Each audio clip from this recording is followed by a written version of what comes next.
Hey, how's it going, guys? I honestly think this is probably the best episode of the show so far. This episode was great. From the very first shot, I was like, whoa, this looks a lot like the game. I feel like this episode is where things started off at the winter sequence in the game, right? The whole last episode, the bits we saw with Joel and Ellie, they probably added that in there so that they can do a flashback and then throw in the Left Behind DLC, right? Because in the last episode, Joel was still alert and whatnot, and we didn't see that in the game. In this episode, Joel's already knocked out. Ellie's, taking care of him, watching over him, giving him food. And here we have her actually going out and doing the hunting. So it seems like this episode is after Joel falls back, gets hurt, and we wake up winter sequence, and we find Joel, in the bed.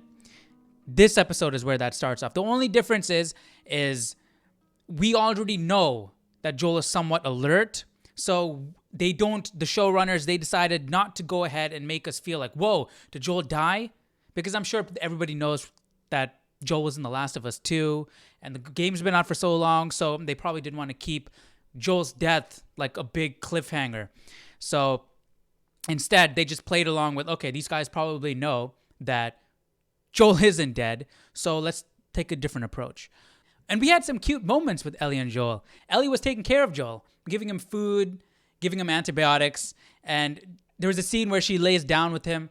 I thought that was cute. It's showing the development in their relationship. It's becoming more like father and daughter, the codependency of the two of them. So after Ellie checks up on Joel, she decides to go on a hunt. And in the show, she doesn't use the bow and arrow because, remember, she used the bow and arrow at first, and later on she picks up the rifle. They cut down, I think it's because they cut down this whole mission quite a bit. They've been doing that a lot with a lot of these missions. It's got to fit the show, but that mission really, you build a trust between that. I forgot the name of the character, man. The guy who's the preacher, right? I don't think he was the preacher in the game, but that guy, the leader of that group, and Ellie, that you build that trust because you're in a life or death situation because there are clickers coming at him, and you have to trust the person. So you build that trust with the guy as you're playing. Ellie does, and that doesn't really happen in the show, but it was done well. Ellie does the hunting; she gets the deer, and two guys come, like the leader, the preacher, and this other guy, and that's Troy Baker. And when Ellie was holding up the preacher and Troy Baker in the game, she had more of a childlike tone. She had a softer demeanor in the way she was speaking, versus in the show, it's a bit more aggressive. And that reminded me of the earlier Ellie in the show. That's a reoccurring issue I have with the show, where Joel and Ellie in the game and Joel and Ellie in the show are not 100% the same. Buddy boy can go get it. He comes back, you get half the deer. Buddy boy can go get it. He comes back with what I need. The deer is all yours. Anyone else shows up... You put one right between my eyes. That's right. Anyone else shows up, I put one right between my eyes. That's right. So they show up, and they make the trade. Ellie gets the antibiotics, and honestly, dude, this guy, this preacher, at first I was like, he looks like he could be an actual pastor. He doesn't look intimidating. But I remember the guy in the game, he didn't look intimidating. He didn't look creepy. He looked like a guy. This guy looks more like an actual pastor. But the guy in the game, he sort of looked kind of like a nice guy, but more rugged and unkempt. But yeah, he had a nice face, I guess. Like, I don't know. You could sort of trust him. He had a nicer demeanor than what he looked like in The Last of Us Part 1, the remake, right? In the remastered, he didn't look as creepy. This guy looks even less creepy. He looks like an actual pastor, right? But they made some differences. They made some changes. I don't remember, or maybe it's just me, might be a lapse of memory on my part, but I don't remember that this guy was like a cult leader. Their group was a lot more like a cult in the show than what I remember in the game. There was a scene where this daughter was like, when can we bury my father? And he was like, it's too cold. The ground is too cold. We can't bury him. And I was like, oh, okay, that's interesting. That makes sense, right? So I didn't really think about that. People who live in really, really cold places, they probably can't bury their family in the cold because the ground is too hard and frozen, so you can't do it. So, okay, that makes sense. But then I think, like, wait, hold on a sec, right? These guys are cannibals, right? Well, they don't know they're cannibals. The leaders know, like a few people on the top know that they're that they're eating people. So, yeah, the reason why you can't bury your dad is because you probably ate him already. So, like, that type of stuff. And, like, that same girl wanted to come after Joel and Ellie because Joel was the guy that killed her dad. And he slapped her on, like, so hard she fell to the floor, and then reached down and picked her up with the tender voice, reached out his hand, and she had to make the choice to grab it. And with the tender voice, it says, yeah, I know you've just lost your father. Something like, you've lost your father, but, something like, you're insinuating that he's her father now, and that she shouldn't interrupt when her father is speaking. Something, I don't know, bro, like, literally some cultish type of stuff. And that's a real manipulation tactic. You take people really high and you bring them down low, up and down, high and low, and they form this attachment to you. That's the same kind of logic behind people bonding through trauma, right? Because if you go through a traumatic experience, you go through highs and lows, you really build a tight connection with somebody, and he's doing that intentionally to this girl. Slapped her in the face, and then acts tenderly, and then again offers her his hand, and speaks in a nice tone, and brings her out of it, like brings her up. Like, dude, this dude is sick, bro. He's a preacher, right? But guess what? He's actually not. He says that he doesn't believe in God. But the people need God. They need somebody to look up to, right? They need that type of thing to believe in. And so he's just feigning this whole preacher thing, and just to get the people to love him, to manipulate them, to keep them under control, I guess. I don't know, dude. This guy's messed up. Like, he's reading scripture, he's praying, and he doesn't believe any of it. And I don't know if it was just me, but it looked like everybody was scraping away at their little bowls and their plates, getting as much food as they can out of that thing. And the preacher has a full plate piled high of food. But back to Ellie and this guy, right? So remember, they were on the campfire, and when it was revealed that one of their members was killed by Joel, he looks at Ellie and he gives this really creepy smile. That was the first time we got that, whoa, this dude is creepy, because he looked like a guy you could trust, right? And that's what I like. That's what I like more about the Last of Us Remastered and the original Last of Us versus the Part 1 remake, is because in the Part 1 remake, he looks more creepy than the original, right? And in the show, it looks more like the original. Like, he's more, he looks like you could trust the guy, and hints of this creepiness. More creepiness than the original, though. But I'm fine with it. Remember, Ellie gets knocked out and she gets taken to prison, right? She gets held up in jail by these guys. And while they didn't show so much of the cannibalism, like in the game, they're literally chopping off like the butcher is chopping off entire arms and tossing them onto the floor or whatever, like in a pile. You just see Ellie just sees like a little ear under the table, right? So it wasn't as in your face with the cannibalism, but that whole speech, that whole conversation that the preacher, I don't remember his name, the preacher and Ellie have, that sequence was longer in the show than it was in the game. In the game, they kept it personal, right? He was just trying to get to know her, like, hey, what's your name? Just trying to, like, surface level a bit more and more personal, like on like two people talking, and saying like, hey, you're special. You have to be honest with me, because otherwise they're not going to trust they're not going to trust you. So if you want to get out of here, you have to be honest with me. So at least tell me your name. And he says you're special, and he touches her arm, and that was creepy. In the show, I honestly didn't get as creeped out by the hand touching, because I felt like he was because for me in the game, from what I remember, that hand touch was the first real creepy moment from that guy. But in the show, he does have the conversation with her, saying, hey, you're special.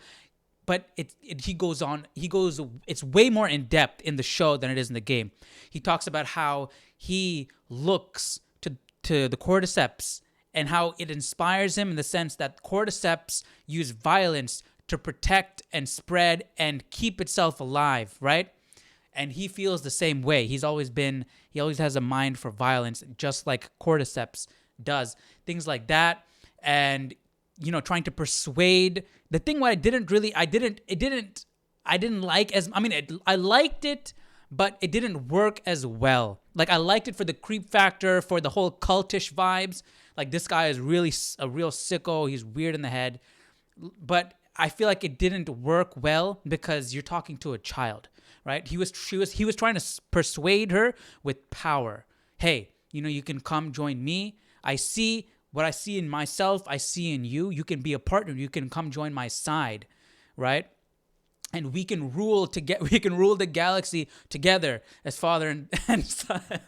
It was literally giving me Darth Vader, Luke Skywalker vibes, but more sick and creepy. But literally, yeah, he was trying to persuade Ellie to come join him and rule this group of people. Like, power, like, a little girl doesn't care about power. That's not going to, what does she care about that, And, so that thing was like, okay, so you're going off this whole power spiel, trying to convince her about, hey, you can be the leader of this organization, blah, blah, blah. Like, why would a little girl care about that? And then put your arm around her hand. I don't see the correlation really. Maybe with the whole, you can be my partner, and then put the arm around, so you're like a little bit more of that. But I don't know. I felt like I got more of that, the hand touching, that type of creepy weirdo vibes from the game. It hit more in the game than it did in the show for that part. In the show, I got more of that cultish type of like weird in the head, power controlling type vibes from the guy. But then again, I liked it. It's two different kinds of creepy, and I feel like one works a little bit better for talking to a child, but the show was still done well. Another difference with that scene is in the game, Ellie, at first she didn't want to eat it. She was like, "Yeah, I'm not eating that trash. You're giving me human food. You're giving me human meat." And he said, "No, it's deer. Trust me, right?" And because we had the sequence where they fought together, Ellie built trust. In the game, we didn't have that sequence, so Ellie didn't build that trust. So they couldn't show that, I guess. But in the game, Ellie had built that relationship with this guy because they literally had a life or death situation together. So Ellie trusted that it was deer meat, and she went and ate it. She went ahead and ate it. She eventually threw it in his face because the guy's a creep. But in the show, Ellie doesn't touch it at all. She immediately throws it in his face because she doesn't trust the guy at all. And because she didn't trust the guy at all, the whole power thing, that's why I didn't believe it, because why would he? First of all, Ellie doesn't trust you at all. So what you're saying is not persuading her, and what you're saying wouldn't persuade a little girl anyways. So that's why I was just like a little bit iffy on that. But then again, it did work for the whole culty kind of weirdo creepy vibes very well. And good thing she didn't eat that food, because in a later scene when Joel is coming up to the area, they show the deer in a room. So they didn't cook that deer at all. That was human meat. So while Ellie is with this guy, Joel is knocked out, right? And he's slowly getting up. And at this point in the show, I'm like, when we see them coming up to Joel, I'm like, bro, I can't wait for Joel to get up. Then they pan over to his room and he's not in the bed. I'm like, ooh, I'm getting excited because these dudes are freaking creepy, bro. That preacher made me hate all these guys. I want them all dead. Even though Troy Baker is one of these guys, I want them dead. And I'm literally waiting for Joel to get up and just massacre these guys. And he gets up and he stabs the dude in the neck. And at that moment, I'm just like, all right, I know this scene is coming up, that torture scene. I know it's coming up. I hope it's as good as a game. And it was good, but it was good. It was good. Okay, it was good. I liked it. I'm satisfied. I'm satisfied with it. Okay, I'm not disappointed. I'm satisfied with it, all right? It just didn't have the anger that anger, that rage that Joel had in the game. And that's an issue with Pedro Pascal's take of Joel throughout the entire show, right? He's a little bit more soft, right? His voice, right? The way he acts and his demeanor is a little bit more soft, right? So that's not just an issue with this scene. That's an issue with the character of Joel in the show. But I thought it was good. He did yell at the guy. He did stab the guy in the kneecap. He did twist it. He did everything. He did it, right? And he was merciless. He went off and he killed the other guy too. Like the beats of that scene was done good. I liked it. It was good. It was just that the delivery, like the tone of voice, the expression in the face in the game, it was just, I just felt the rage more. The rage, I felt it more in the game. Malone. Oh. You're next. Oh, please. I don't know any girl. Oh, Jesus! Marco. No. He can't help you. You focus right here, or I'll pop your fucking kneecap off. Now, the girl. Is she alive? What girl? I don't know no girl. Fuck! Focus right here, right here. I'll pop your goddamn knee off. The girl. So now we're in the room where everything's about to go down. Ellie throws the branch against the wall. The fire start up, and this preacher is walking around. And dude, the ego on this guy, bro. Ellie is hiding, and this guy's just walking around yelling, "You don't know how good I am. You don't know what I could have given you," and all these things. And then he takes it to a whole other level, and he's like, "You need a father, and I'm gonna keep you, and I'm gonna teach you." Like, dude, shut your mouth. And that, I'm like, dude, Ellie chopped this guy's head to bits because he's a freaking sicko. And yeah, she did. It gets to that point, and I feel like I felt a whole lot more fear in the game because that whole sequence is longer. Remember, they cut sequences down to fit it in the show. But we were hiding for quite a while in the game. The building's on fire, you're hiding, and I felt more scared in the game than for Ellie than I did in the show. But anyways, Ellie gets on top of him and starts chopping the dude's head with that butcher knife, right? Just going bam, bam, bam, bam. And she's crying and just chopping the guy. And like he was about to this dude is sick. And then she was chopping the guy. And I was expecting Joel to come back, pull her off, and just hug her. But that doesn't happen. And I would have liked that. I would have liked for Joel to start, like she's doing it, not stopping. Joel picks her up and grabs her, holds on to her and says, "It's enough. It's okay. You're safe," right? But in the show, she stops herself, gets up, walks outside, and I just prefer Joel stopping her in the act of instead of her stopping herself, because just being her out of control in her emotions, just like not thinking, just like doing it, going over and over and over again. And then Joel, that warmth comes around, the blanket of safety comes around, hugs her, and she's still like, "What the frick? Who is this?" And she's scared, but then it's Joel. You know, I mean, we did get that feeling outside. And she walks out, she's all covered in blood, and she's freaking out because this random person is hugging her, and she turns around and it's Joel. Like, imagine that, man. Like, imagine like how safe you would feel in that moment. Like that would be so relieving. And they did. That sense of relief came across in the show very well. So even though they didn't do it in the moment of her chopping the guy, that feeling still came across very well. So yeah, man, this episode, it's got to be my favorite episode of the show so far. It was done well. There were some changes here and there, but I liked it. I thought it was really good. I was looking forward to this whole Ellie section, her solo, because I knew it was going to be crazy with those group of people. So let me know your thoughts down below in the comment section. What did you guys think about the episode? And I'll see you guys in episode 9. Take care. Bye-bye.